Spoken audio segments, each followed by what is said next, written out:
The Zelda series is truly a spectacle. With more than 20 games in the series and all of them having these really large, expansive adventure areas with stories to top them and characters remembered for years, 90% of them really don't have anything to do with one another. I mean, Zelda 2 continues the first one, obviously, and Majora's Mask continues Ocarina, according to some convoluted theory and, well, our logic. Then you have games like Wind Waker, which couldn't exist in the same universe. Then there's the CDI games, but those don't count, apparently. But it's a great series. If not for the lore, then for all the games it's inspired. I mean, look at Dark Souls. That's one of my favorite RPGs of all time, and where would it be without Zelda? Anyway, trivia for Zelda has definitely been done before, but I guess I just love it too much not to do a list like this. Regardless of reason, today I'm going to list the top 200 things you may not have known about the Zelda series. Because, why not? No doubt, this is going to be a long one, and will effectively remove the chance of me having to make another Legend of Zelda trivia video. Until the next one comes out, of course. I'm going to try to avoid any trivia that Did You Know Gaming has already covered. Sorry to kind of contradict myself immediately, but if you're watching this, you've probably watched that already, and I don't want to sound like a broken record. Anyway, you'll be able to tell where we're at by the timestamps in the description, in case you want to skip ahead to some of your favorite games, since I'm sure you probably won't be watching the video in its entirety, assuming it's around an hour long. Anyway, before I go on too long, in case I already haven't, let's begin the top 200 things you didn't know about The Legend of Zelda.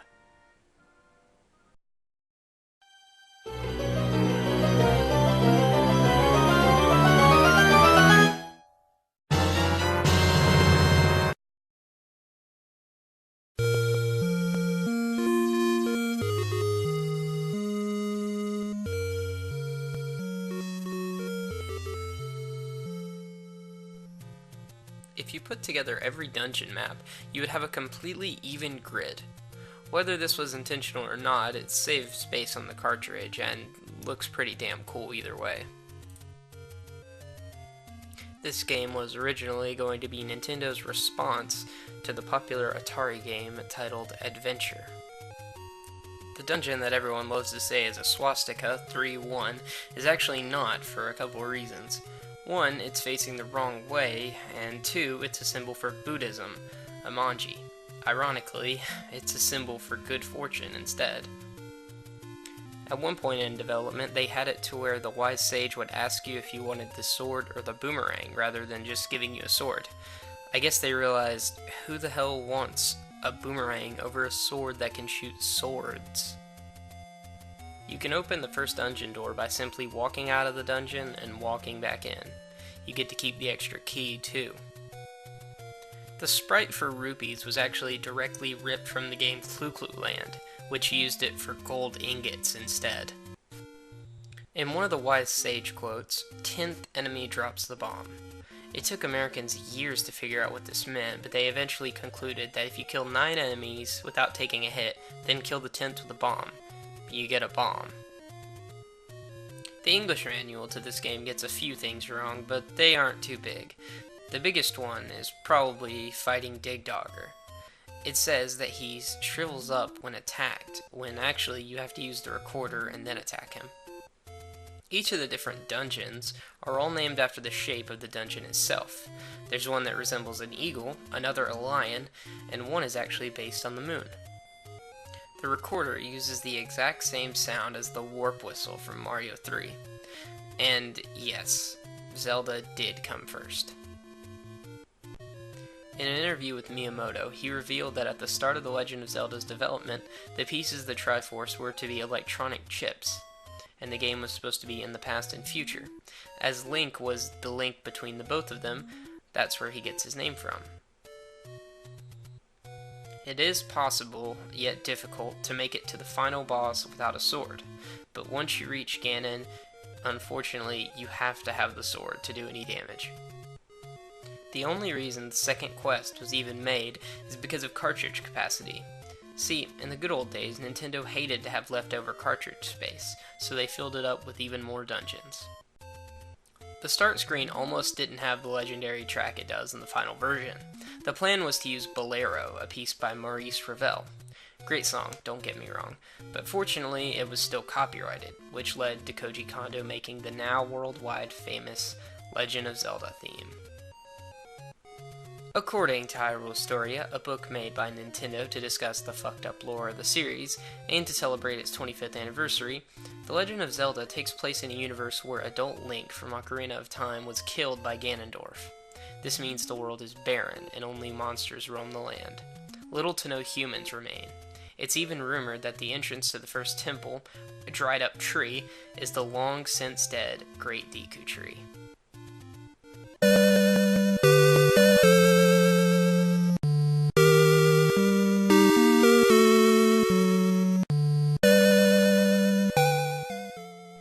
The flashing death screen was removed in most ports of the game due to responses of seizure claims. Link's very first line is spoken in this game. He says, "I found a mirror under a table." Clearly, he's speaking in first person. Zelda 2 is the black sheep of the series, having many traits unheard of and even hated by past players after the original came out. It features elements that were never brought back, such as a XP system, a Final Fantasy-style world map, and a complete side-scroller experience. Zelda 2 is the only game in the series with an actual numeral in the title. In Japan, the game was called The Legend of Zelda 2, The Adventure of Link. The sages in Ocarina of Time are named after the towns of this game. Well, going by the lore, it's actually the other way around.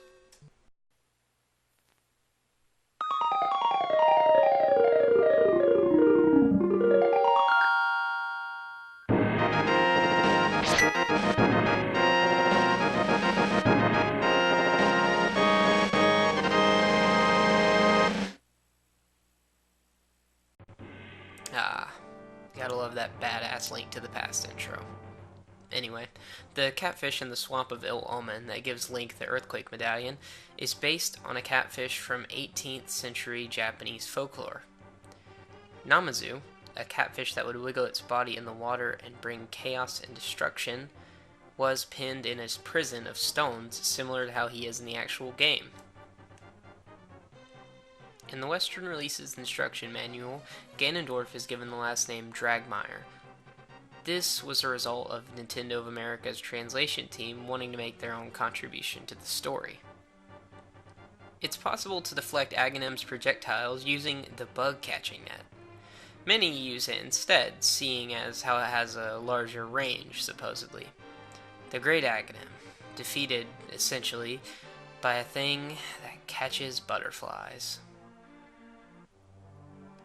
After Ganon has been defeated and the staircase to the Triforce has appeared, it's still possible to fall in the holes that surround the arena during the fight. And yes, you'll have to restart the entire fight.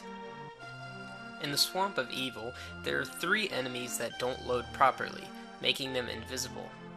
They can still attack and be killed, though they'll remain unseen by you. Many hypothesize that this isn't a glitch and they're legitimate characters. Miyamoto had originally planned for A Link to the Past to have a party system where you could switch between 3 characters and utilize their individual abilities. The characters would have been a mix between an elf and a fighter, presumably Link, a sorcerer, and a girl. There's an unused item called the Letter that uses the same sprite as the map from the original Legend of Zelda. Its purpose, unfortunately, is unknown. Concept art for A Link to the Past shows Zelda in futuristic clothing. This art is proof that Nintendo reconsidered using the futuristic aspect for A Link to the Past. An unused enemy soldier with a cannon that shoots spikes is in the game's files and is fully functional, but never used. He has full AI, graphics, and animations. It's said he inspired a later boss.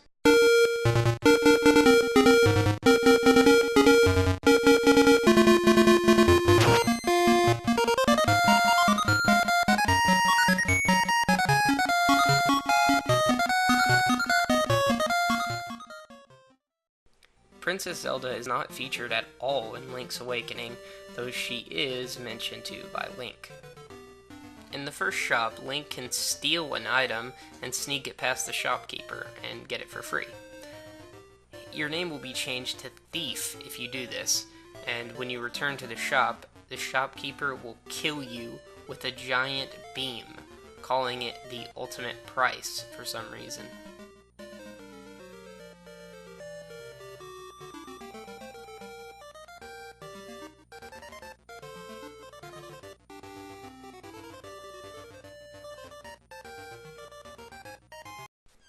There's an additional scene after the credits, only viewable by attaining no deaths in your playthrough.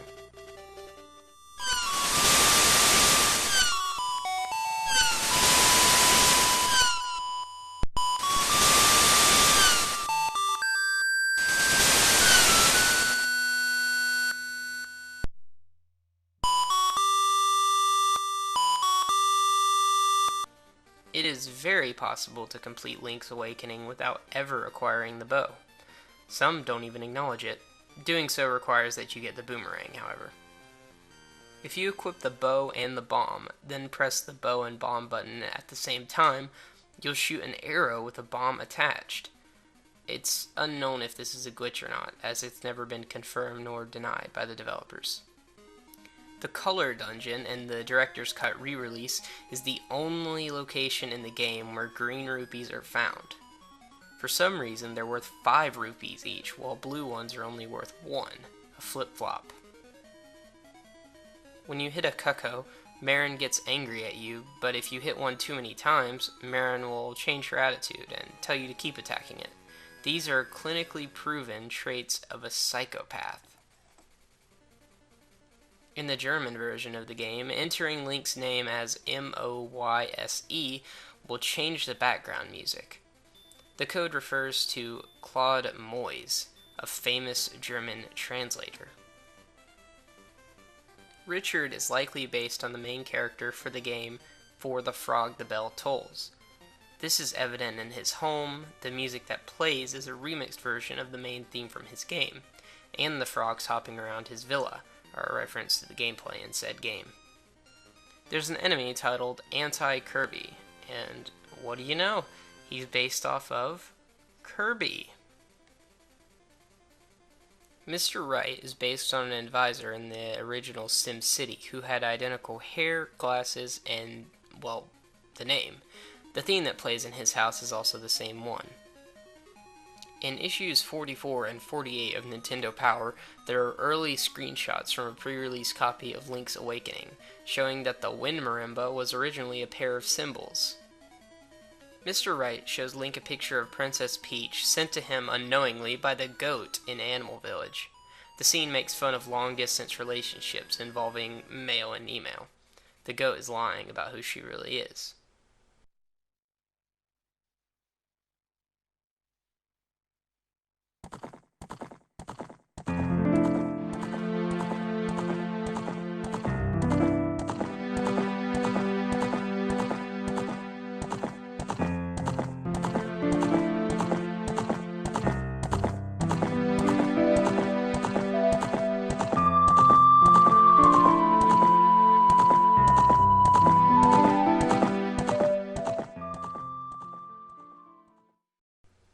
In early versions of Ocarina of Time, the shooting gallery minigame had more things Link could shoot instead of just, well, rupees.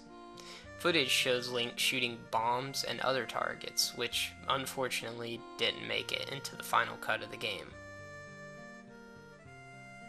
Dark Link mimics almost every aspect of Link. His actions, his defenses, hell, he even has the same amount of health as him. So, that means if you only have 4 or 5 hearts by the time you go to fight him, he can become one of the easiest bosses in the game.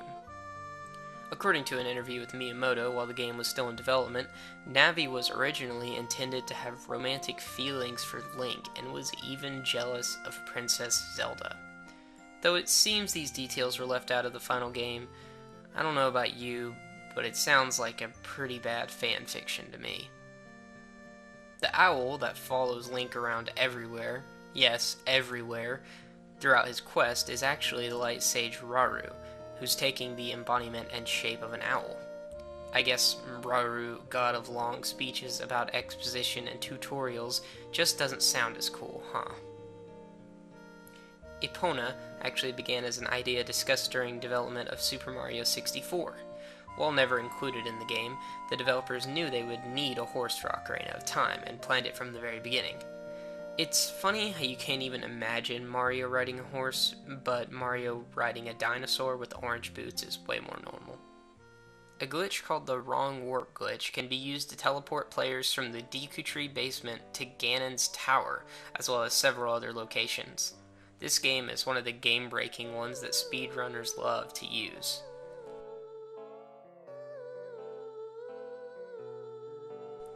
During early development, Stalfos had less armor and a different sword and shield. You can also see that there's a few differences in the game's button icons as well. It was planned for the Great Fairy to be blue and white. The beta model can still be found in the game's data.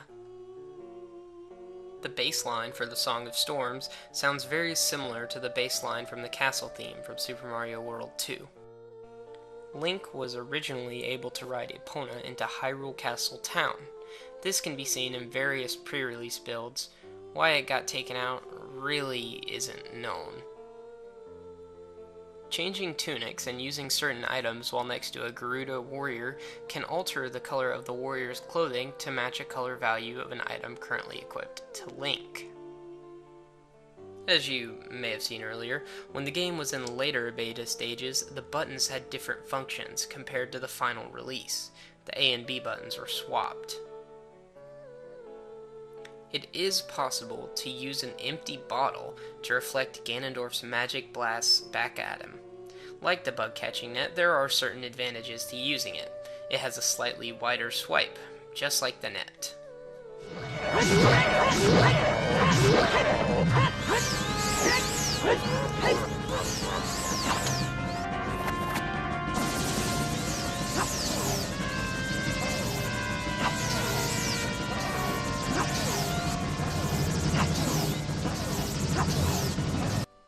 After killing a Redead, any other Redeads near it will flock around it and sit. It's speculated that they're either mourning their loss of their friend, or they're eating the dead body. The character Sakon can be seen running around Hyrule Town Marketplace. He'll say, "Huff huff, I'm late, for a very important date." A quote from the White Rabbit from Alice in Wonderland. In an early beta version of the game, there's a place known as the Unicorn Fountain. This was originally going to be where Link was able to get the Triforce and shoot beans from his sword. It's believed that it could be found in the underwater cave in Zora's domain. The game features a crash debugging tool that allowed the developers to find out why the game crashed. In all the N64 releases, the information screen says, "I love you." Charles Martinet, the man who voiced Mario, once expressed interest in providing the voice of Link. Mr. Miyamoto unfortunately told him that Link will not have a voice. And I have to agree with him, considering Link spans across many universes, and the last time Link had a voice didn't go so well. Hey! Excuse you!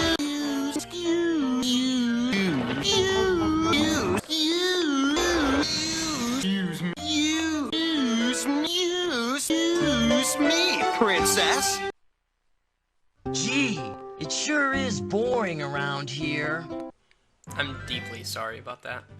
Anyway, in some beta builds for the game, it's clearly heard that both Link and Navi have different voice actors. In the Hyrule Castle courtyard, there's a window to the left. If you shoot said window with a slingshot, a guard will appear and say, "Hey you, don't cause any trouble." He'll throw a bomb at you too. Doesn't he know Zelda's like feet away from there?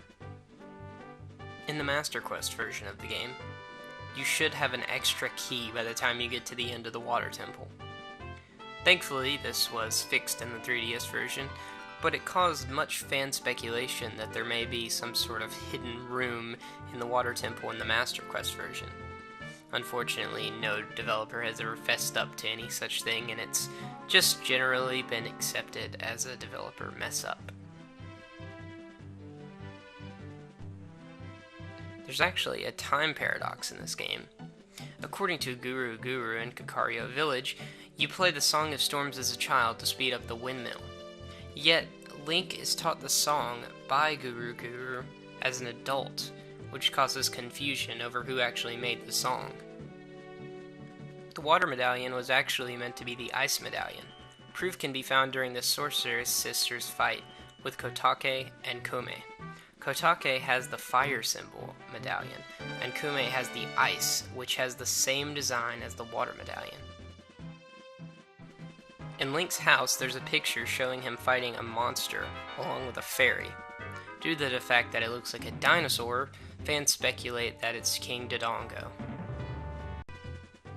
By using GameShark codes, you can see a few cutscenes that were originally going to be in the game. This is a cutscene that takes place in the Temple of Time, after each spiritual stone is collected.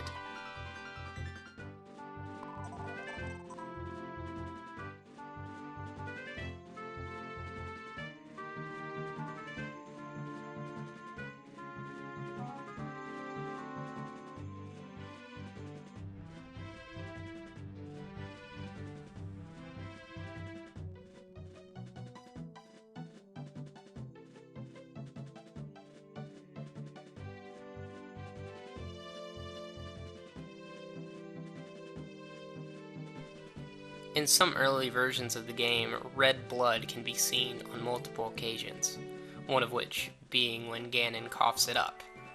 The color was changed to green in later versions. I see they kept the dark undertones, though. Epona's name, when translated from Gaulish, means Great Mare, and is the Celtic god of horses, donkeys, and mules. According to an interview with one of the main directors in the 225th issue of Nintendo Power, the battle against Ganon was supposed to have him be 2 stories tall. Unfortunately, the Nintendo 64 was unable to render something like that. The music for the Fire Temple once had chanting as part of the background music. The chanting apparently resembled an Islamic prayer, and Nintendo changed it, regardless of no one asking them to. At the bottom of the pool inside the lakeside laboratory, you can find a still shark behind a set of bars. Talon and Ingo are based on Mario and Luigi from the Mario Brothers series. Players joke about this without even knowing that it's true. At the fishing hole, you can catch the shop owner's hat if you're precise enough. Then, if you go talk to him, he'll naturally ask you to give it back. Of course, being the evil bastard that you are, you can always say no. Link can be a really horrible person sometimes.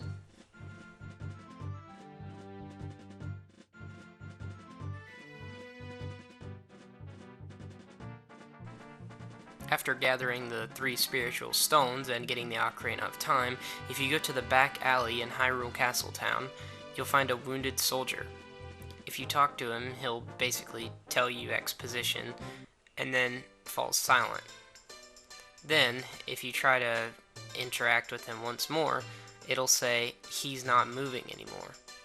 Meaning that this is one of the few characters who actually dies in the series, and isn't just defeated.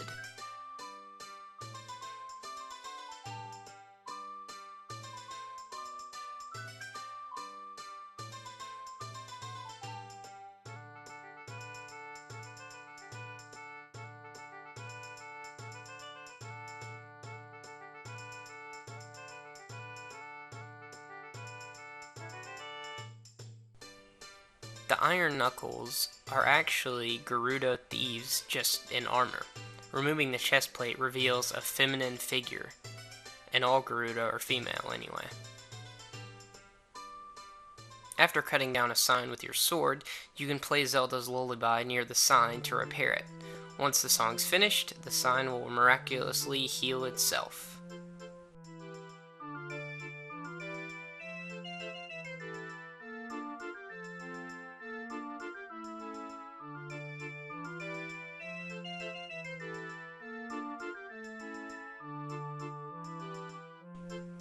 During beta testing, developers added an R-wing to the game, supposedly to test enemy AI and the Z targeting. What you're about to see is in fact in the game, and cheated in through GameShark, but is originally in the game's files.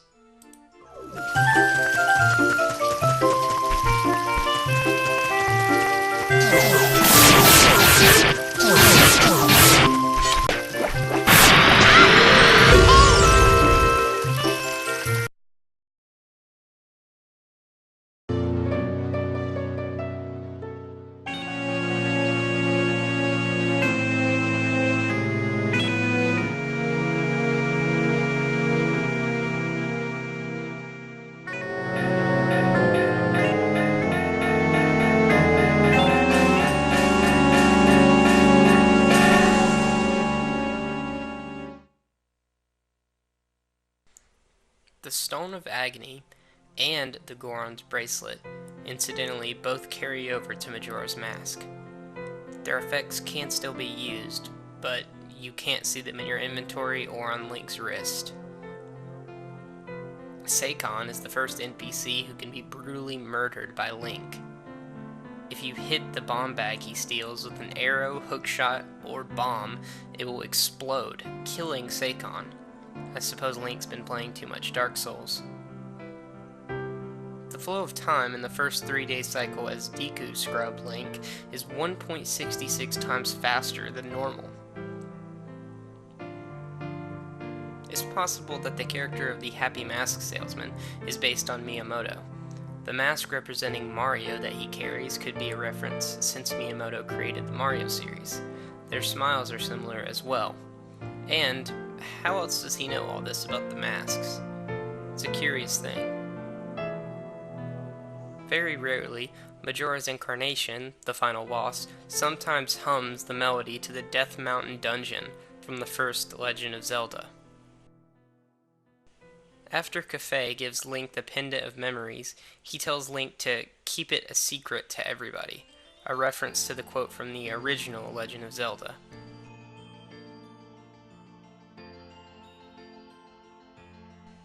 During early trailers of the game, Zora, Deku, and Goron Link all had their instrument icons instead of the ocarina. It's unknown why this feature went unused, but it's used in the 3D version. After playing the Song of Soaring, the map that displays locations you can travel to comes up. The location of Southern Swamp and Windfall are both displayed incorrectly. 2 screenshots found on the game's Japanese website show Link fighting Skull Kid on top of the clock tower during the day, which is completely impossible without glitches. The 3-day system was supposedly going to be a week, but Eiji Aonuma, the game's director, thought that the player would be annoyed having to go through an entire week again, and it'd be hard to remember what happens each day. There's masks that have been found within the game's data, likely supposed to have been worn by Skull Kid. They're surreal and all look like Link, each rotated differently to be used in different scenarios. The postman in town who wants to flee but can't find time for it in his schedule shows similarity to one of the couriers from a short story written by Franz Kafka. On the file select screen, if you push start, hold up, push A, and then push B twice, an alternate opening demo will play. Also, if you stand in the garden outside of the Astro Observatory in Termina Field, when the tower opens up on the 3rd day, a different cutscene will play that shows the tower opening as if looking towards the clock tower from the observatory. Each piece of music in Zora Hall is taken from a previous game in the series. This includes music from Ocarina of Time, the cave theme from A Link to the Past, and the dungeon theme from the original Legend of Zelda. If you take Keaton's quiz, when you answer a question, a sound will trigger, signaling whether the answer is right or not. Picking the right answer will trigger a sound from the game Excitebike on the NES.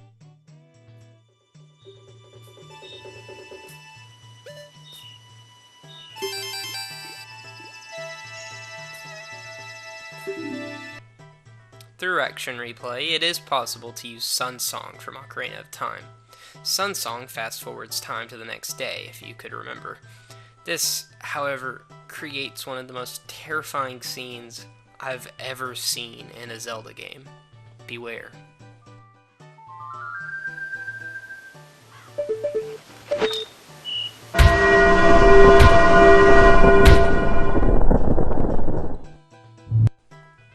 An impression of Skull Kid can be seen in the grass when you're looking towards the south entrance of Clocktown from the Astral Observatory telescope.